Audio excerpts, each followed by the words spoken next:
Alright, what's up guys? It's 33 Rel. I'm going to be answering some of the questions you guys left on Twitter. Leave some more below in the comments and I'll make sure to answer those on my YouTube.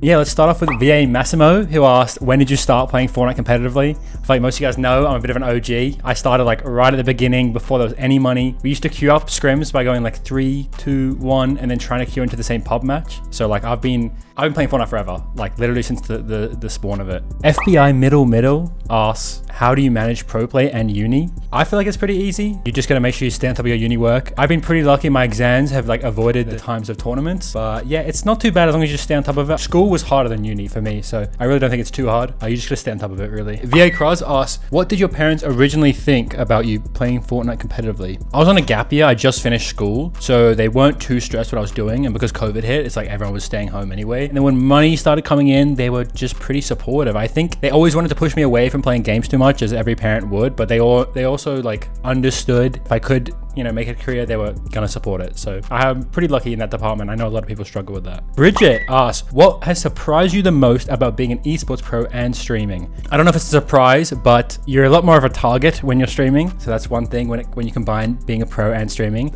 Maybe the biggest surprise is like the people you meet. Like the community we have over on Twitch is crazy. And I have Bridget, for example, the person asking this question, people who've been subbed for 3 years, who I talk to like every other day, you know, all around the world, all different experiences. I feel like it's just not something you expect when you start like grinding a game to like meet a bunch of people from it, you know. It's not like the first thing you think of. WG Tazo asks, why do you brand yourself with a turtle? Well, that kind of goes back to the question before. Because I was here since like OG Fortnite, when you boxed up back in the day, you used to call it turtling. Like that's just what it was called. And so I would always have like a little turtle emoji in my Discord name, because that's always what I would do. I'd just be like a little box up, like a little loser. And yeah, I mean, when I was looking for something to brand myself with on Twitch, when I finally started streaming, a turtle was just kind of like first thing I thought of, and it's always been there. So being with it from the start. Who's your dream trios with teammates from any region? Asked by the Brian Duran. For me, I feel like this is easy. I feel like Tayson and then, you know, I don't know. The EU players are kind of crazy. And then if I was going to talk about NA, I think it would have to be like Miro Booger or something like that. Skrilla asks, how long did it take you to go pro? I was pretty lucky. I was playing games before Fortnite, so I kind of led into Fortnite already pretty competitive, and within the first 10 people to like probably start playing scrims. So I kind of was always in Fortnite. So the second tournament started up, I was already like doing pretty well. Yeah, I think the first ever cash tournament we became 5th, and then 5th again, and then 5th again. So it was kind of a good start. Kalios asks, what Fortnite season do you think was the best competitively?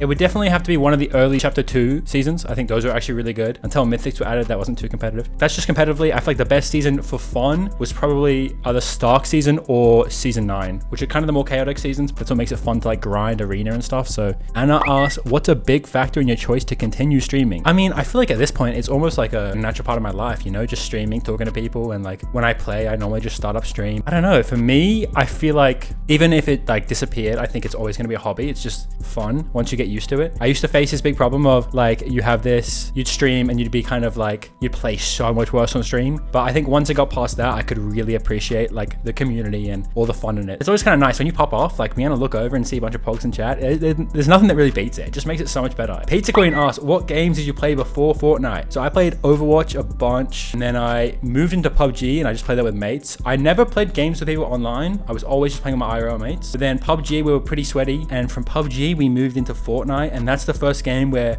really liking Fortnite over PUBG, and my friends still wanted to play PUBG. So I started talking to people online instead. Like I joined the Fortnite Discord, and then I met a bunch of people, and that's kind of where it all started. How did you come up with the name Rel? Asked by Leon. I love this question because I get to flex how smart I am. My full name is Ariel, like A-R-I-E-L. And when you say that out loud, it sounds like the letters R-E-L, which is Rel. So yeah, that's how I came up with my name. It's a god name. No one can convince me otherwise. Steph says, knowing what you do now, what is one thing you would have done differently as a streamer and or gamer that would have made a difference to where you are now, i.e. grinding more, different partners in the past? I think everyone in the entire scene of like playing competitively always wishes, oh, I wish I would grind more, I wish I posted a video on YouTube.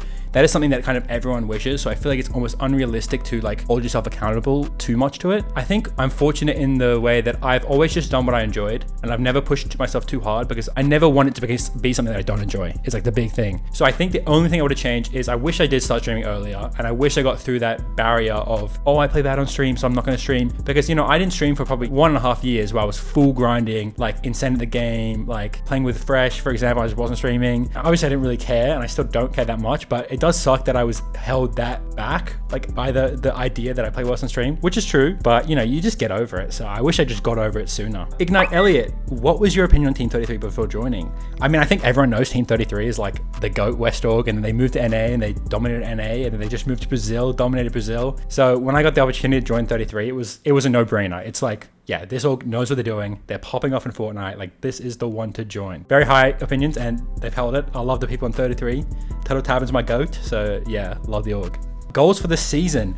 I'm keen. I mean, we just played Akashi just now, right before filming this. We got 12th, it's a bit tough. Got keyed 1/3 by a big looter involved, which is kind of annoying, but you know, life's life. Well, first and foremost, I just want to place. As long as we're placing up until FNCS, I'll be happy. And then I think in FNCS, we don't have Spider-Man, which is going to hold us back a lot over 12 games. You know, we have a pretty good game plan, so I'll say top 10. You know, cheeky top 10, we'll see how we go.